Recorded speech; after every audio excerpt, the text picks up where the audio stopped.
चला रे दादा आम्ही संपलो सर. आज पुन्हा एकदा महाराष्ट्रामध्ये विधिमंडळाचं सभागृह आहे ते 10 मिनिटांसाठी थांबवण्यात आलं, कारण का दिशा सालियांच्या मुद्द्यावरून सत्ताधारी पक्ष अधिक आक्रमक झाला होता. काय नेमकं आतमध्ये घडलं आणि काय आपली मागणी आहे? मुद्दा एवढा सरळ सोपा होता की दिशा सालियांच्या वडिलांनी काल कोर्टामध्ये एक ॲफिडेव्हिट दिलेला आहे, पिटिशन दाखल केलेलं आहे आणि त्यांनी जी काही मागणी केलेली आहे त्या अनुसार सभागृहाच्या माध्यमातून आमचे सदस्य सन्माननीय अमित साटमजी आणि अन्य आमचे महायुतीचे आमदार यांनी एकत्र मिळून सरकारकडे मागणी एवढीच केलेली आहे की सुप्रीम कोर्टच्या आदेशानुसार कुठल्याही आमच्या भगिनींवर माता भगिनींवर अगर बलात्काराचा आरोप कोणावरही करतात तर लगेच तात्काळ आरोपीला अटक करून कारवाई करावी असं सुप्रीम कोर्टची जजमेंट आहे. अगर राज्यामध्ये देशामध्ये एका सगळ्या जणांना तो अगर न्याय लागतो, मग ज्यांची नावं दिशा सालियांच्या वडिलांनी घेतलेली आहे की ह्यांनी माझ्या मुलीचा सामूहिक बलात्कार करून खून केला असा अगर आरोप ह्या लोकांवर झालेला आहे तर सुप्रीम कोर्टच्या त्या जजमेंटप्रमाणे अन्य लोकांना जो काही न्याय लागतो तोच या तिघांवर लावावा एवढीच मागणी सभागृहांनी केली. आणि त्यानुसार गृहराज्यमंत्री आमचे योगेश कदमजींनी सकारात्मक पद्धतीने की सरकार म्हणून आम्ही कोणालाही पाठीशी घालणार नाही, कोणाचेही राजकीय दबाव सहन करणार नाही अशी भूमिका सरकार म्हणून आम्ही तिथे समोर नोंदवलेली आहे.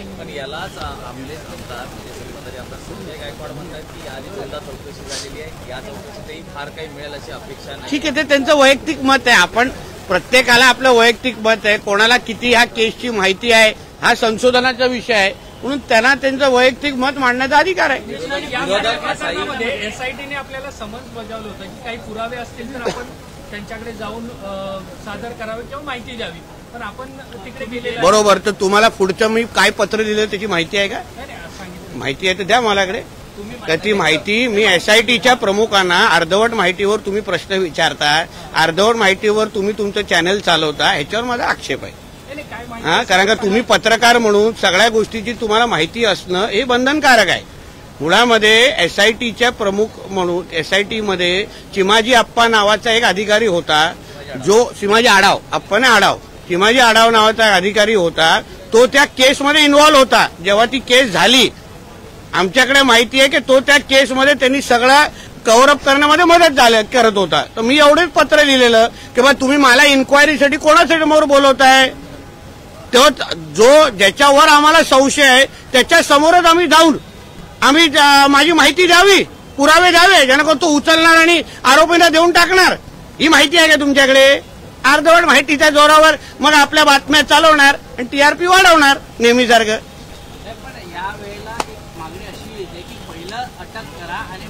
कारण का सुप्रीम कोर्टचा तो जजमेंट आलेला आहे. म्हणून आपल्याला तरुण पत्रकार म्हणून आपल्याला मी विनंती करतो, थोडा आपला अभ्यास वाढवावा है ना, थोडे कायद्याचा अभ्यास आपणही करावा. आम्ही पण तरुण राजकारणी म्हणून जेव्हा आम्ही सभागृहात आलो तेव्हा आम्ही कायदे नियम आयोग सगळ्याचा अभ्यास केला, जेणेकरून सभागृहामध्ये किती बोलायचं काय हे आम्हाला कळतं. प्रत्येकाने आपल्या आपल्या पद्धतीने थोडा कायद्याचा अभ्यास केला. आता ज्याचा उल्लेख मी सभागृहामध्ये केलं की बाबा जजमेंट आहे सुप्रीम कोर्टचं, कोणावरही अगर विनयभंगाचा किंवा बलात्काराचा आरोप झाला किंवा कोणावरही होईल तर पहिल्या त्याला अटक करायला लागतं आणि त्याची चौकशी करायला लागते.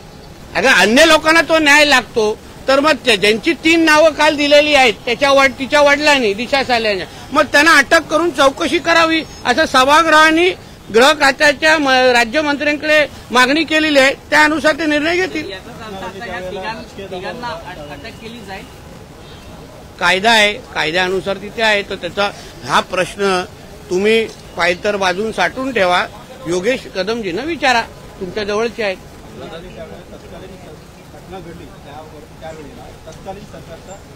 स्पष्ट आहे ना, स्पष्ट आहे. कारण का देशामध्ये आपला देश आपला कायद्याने चालतो आणि कायद्यानुसार अगर तुम्ही उर्वरित लोकांना एक कायदा लावत असाल आणि एकाच व्यक्तीसाठी अगर कायदा मोडून ते पण माता भगिनींबद्दल हा, माता भगिनींबद्दल आमच्या लाडक्या बहिणींनी आमचं हे राज्य आणलेलं आहे म्हणून त्यांना सुरक्षा देणं हे आमचं काम आहे. म्हणून असे जे काही चित्रपटामध्ये शक्ती कपूर जसे असतात ना, ते अगर इकडे तिकडे अगर फिरत असतील ना कलानगर आणि या परिसरामध्ये, त्यांना तात्काळ अटक करायला पाहिजे. माता भगिनींना सुरक्षित वाटलं पाहिजे. जी 10 मिनट के लिए स्थगित की गई है दिशा सालियान के मुद्दे पर. काफी अग्रेसिव आप लोग वहां पर नजर आए सदन में इसको. हमारा सब लोग का मुद्दा इतना ही था. हमारे अमित साटम जी जो हमारे एमएलए है बीजेपी के, उन्होंने ये विषय उठाया. उन्होंने ऐसी मांग की है कि कल दिशा सालियान के पिताजी ने जो एक एफिडेविट क्रिमिनल एफिडेविट पिटीशन दाखिल किया है, उसके अंदर जो उन्होंने नाम लिए हैं 3 जनों को, तो उनकी चौकसी होनी चाहिए, इंक्वायरी होनी चाहिए. उनको विश्वास बैठ गया है कि उनके बेटी का गैंगरेप करके उनके ऊपर मर्डर हुआ है, ऐसा उनका विश्वास बैठ गया, जो उन्होंने सब जगह टीवी पे कहा है. तो उसके अनुसार सरकार ने उसका दखल लेना चाहिए और कार्रवाई करना चाहिए. इतनी भूमिका सभागृह ने सरकार के सामने रखी है. एसआईटी को लेकर आपके कुछ कंसर्न हैं जो जांच अधिकारी तो अभी आप 1 साल का प्रश्न वापिस पूछ रहे हैं. आप लोग को जब जब याद आता है, जब आपको कोई बोलता है, वैसे वैसे आप लोग हम लोग को सवाल पूछते हैं. मैं 1 साल पहले जब एसआईटी गठन हुई थी, तभी ही मैंने बोला था कि ये एक चिमाजी आड़ाव नाम का जो अधिकारी है वो गलत है. वो केस में कवर अप में इन्वॉल्व था, ऐसा मेरी मालूमात है. उसको एसआईटी में मत रखिए, ऐसे मैंने खुद मुंबई सीपी को और अन्य लोगों को पत्र लिखा था. अब उस बारे में अगर आपको लेट मालूमात हुआ तो मेरी गलती नहीं है. सबसे बड़ा सवाल ये कि दिशा सालियान छत्तीसगढ़ ने एक पिटीशन फाइल की सीबीआई जांच की मांग की है. हाई कोर्ट मॉनिटर्ड सीबीआई जांच. लेकिन आपकी सरकार पर इतने पावर है कि आप लोग इसको एट अर्जेंट आप सीबीआई की मांग कर सकते हो, सीबीआई जांच कर सकती है. तो क्या आप कोर्ट का आदेश का वेट करेंगे कि खुद ही सरकार इस पर ऑर्डर करेगी सीबीआई? वो अभी हमारे सरकार के प्रमुख क्या निर्णय लेते हैं वो आप उनको पूछना चाहिए. आरोप काफी गंभीर है. रेप के बाद रेप के चार्जेस में आप कह रहे हैं कि पहले उनको गिरफ्तार किया जाए फिर, क्योंकि सुप्रीम कोर्ट का कानून वैसा कहता है. सुप्रीम कोर्ट का जजमेंट है, जिसके ऊपर भी रेप का चार्ज हो, आरोप हो, उसको तुरंत पहले अरेस्ट करना चाहिए और फिर उसकी इंक्वायरी करनी चाहिए. देश भर में ऐसा ही कानून है. एक व्यक्ति के लिए तो वो कानून बदल नहीं सकते ना. हाँ, कारण का तो अगर आमदार असेल तो दबाव आजही आणू शकतो. तेच दिशा सालियांच्या काल वडिलांनी सांगितलेलं आहे की आमच्यावर दबाव आणला गेला, किशोरी पेडणेकरला आमच्याकडे पाठवलं गेलं, त्यांच्याकडून राजकीय दबाव होता. मग असा व्यक्ती अगर आमदार असेल तर उद्या तो कुठल्याही पद्धतीने काही प्रयत्न करू शकेल. म्हणून अशा कलंकित व्यक्तींना नैतिकतेच्या आधारावर, आता नैतिकता किती आहे हे आम्हा लोकांना विचार, आम्ही 39 वर्ष राहिलेलो आहे. नैतिकतेचं न पण नाही आहे तिथे, पण अपेक्षा ठेवायची आपण थोडी. आशावादी राहायचं की नैतिकतेच्या आधारे असं का येऊन बोलत नाही आदित्य ठाकरेच्या, बाबा माझं नाव आलंय, माझ्यावर आरोप झालाय, जोपर्यंत माझ्यावर आरोप क्लिअर होत नाही तोपर्यंत मी आमदार म्हणून राहणार नाही. वारंवार हे नितेश राणे आणि सगळेजण वारंवार येत आहेत, माझ्यावर आरोप करतायत. चला एकदाच हे सगळे आरोप मी स्पष्ट करतो, क्लिअर करतो. मी 8 जून रात्री कुठे होतो, 13 जून रात्री मी कुठे होतो, मी दिशा सालियांना ओळखतो की नाही, त्या दिवशी माझं टावर लोकेशन काय होतं हे सांगून टाकावं ना. माझं म्हणणं वारंवार आरोप होत आहेत, 2-3 वर्षापासून आरोप होत आहेत. आपण का तो काळा ठपका लावून घेतो ह्याचा विचार आदित्य ठाकरेंनी कुठेतरी केला पाहिजे. ह्याच्यातून पळवाट काढून उपयोग नाहीये. शेवटी एक खून आणि बलात्कार आणि खून झालेला आहे, त्या मुलीला न्याय देणं हे आमच्या सगळ्यांचं काम आहे. हे काय राजकीय मुद्दा नाहीये. आपल्या घरातली एक मुलगी, तिच्यावर अत्याचार होऊन तिचा खून झालेला आहे. तर मला असं वाटतं की त्यांना वाटत असेल की कोण त्यांना टार्गेट करताय त्यांच्या तर त्यांनी बाहेर येऊन स्पष्टता द्यावी ना. पळतात कशाला आहे. काल मी बघत होतो तुमचे सगळे चॅनलवाले कधी नेहमी तावातावानी बोलणारे भास्कर जावदे पळवत होते. आमचे सुनील प्रभूजी कानावर फोन लावून न वाजणारा फोन कानावर लावत होते आणि कुठेतरी बाकीकडे निघून जात होते. पळतात कशाला आहे. पळतात काय. येऊन सांगा ना काय नितेश राणे खोटं बोलतोय, बाकी हे सगळे खोटं बोलतात, दिशा सालियांचे वडील खोटं बोलतात. सांगून टाका, विषय क्लिअर करून टाका. आम्ही माफी मागतो ना महाराष्ट्राची, त्यांची माफी मागू. Do you believe that the evidences were hampered during the Mahavikas Aghadi government? The CCTV footages were deleted at the residence. No, I don't believe. It's the fact. That is something that I need to be proven wrong about. Why why was there a difference in the postmortem report? Yesterday her pictures were displayed everywhere. According to the postmortem report, she had fallen down from the top of the building. She fell down. She had cracks on her skull. She had injury marks on her face. Yesterday all of us saw the pictures. Why weren't there any injury marks on their face? If she had fallen down from such a height, but there was certain cover up that was done. Most of you were covering during those times also. You must be remembering for 72 days, CBI was not allowed to come in. They were stopped at the airport. They were not allowed to enter the state also. Why is there a cover up? I am saying if it is a clear case of suicide, let the truth come out, no? Vijay ji, आप मंत्री भी हैं, आप यहाँ पर आप मंत्री भी हैं, क्या मेरे को याद दिला रहे, क्या बता रहे? आयोग को चेंज करने को लेकर आप ये वाली बात सीएम के सामने उठाई? मैंने पत्र लिखा है बाबा, मैंने पत्र लिखा है। मैं जब मंत्री नहीं था तभी पत्र लिखा है।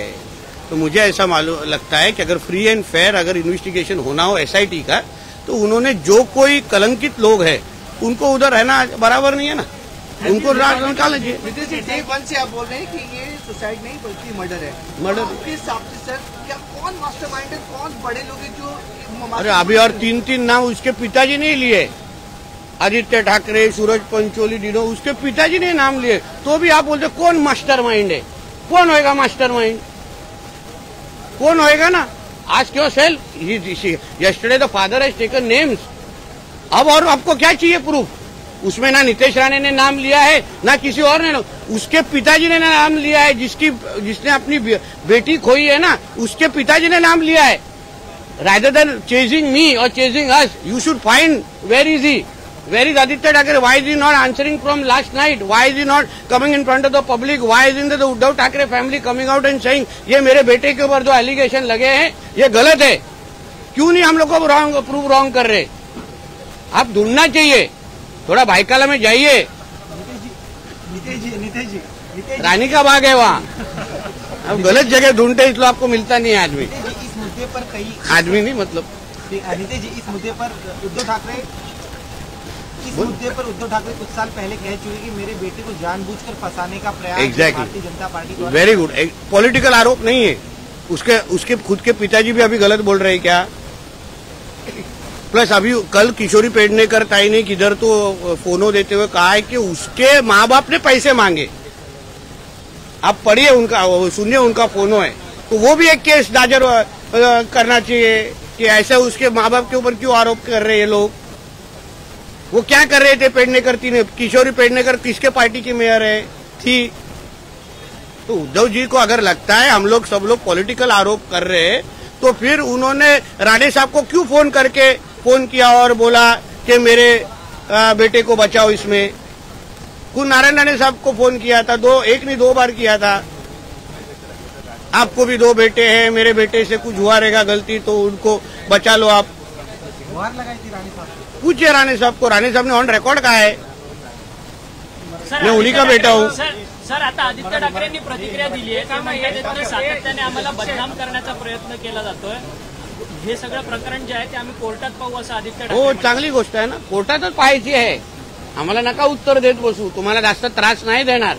तुम्हाला जे बोलायचंय कोर्टात सांगा की दिशा सालेंचे वडील पण आता खोटं बोलतायत, ज्यांची मुलगी गेली आहे ना ते वडील पण आता खोटं बोलतायत, सांगून टाका कोर्टात। आम्हाला काय? 5 वर्ष चल बाबा, बदनामीचे प्रयत्न जे आहेत ते राणे साहेबांना काय उद्धव ठाकरेंनी अरे बाबा ह्या जुना विषय आहे, तुमचा अभ्यास फार बेकार आहे, एकदम अवघड विषय आहे। मुद्दा असा आहे उदय की त्या राणे साहेबांना जेव्हा तुला माहिती आहे मालवणी पोलीस स्टेशनमध्ये आम्हाला इन्क्वायरीसाठी बोलवलेलं, तेव्हा राणे साहेबांनी ऑन रेकॉर्ड इथे सांगितलेलं की उद्धवजींचे 2 वेळा फोन तेव्हा राणे साहेबांना आलेले की तुम्हालाही 2 मुलं आहेत, माझ्या मुलाकडून काय झालं असेल तर त्याला वाचवा, मदत करा, असं ऑन रेकॉर्ड सांगितलं होतं। नारायण राणे साहेब पण बोलतील याबद्दल। आदित्य ठाकरे आता परत 1 वर्षांनी परत विचारणार का तू? आदित्य ठाकरे आता राजभवनामध्ये प्रतिक्रिया देत होते बाहेर, राजभवनाच्या बाहेर। ते म्हणतात की 5 वर्षा अगोदरची घटना आहे, सातत्याने घटना 5ची असून दे की 25 वर्षाची असून दे, त्या मुलगीला न्याय भेटला पाहिजे ना। मग येऊन सांग ना सगळ्यांना की बाबा तिच्या वडील पण खोटं बोलतात। 8 जूनला तू कुठे होतास याचा कॉल रेकॉर्ड दाखवून, मोबाईल टॉवर लोकेशन दाखवून दे। ओपन अँड शट केस आहे, ओपन अँड शट केस आहे.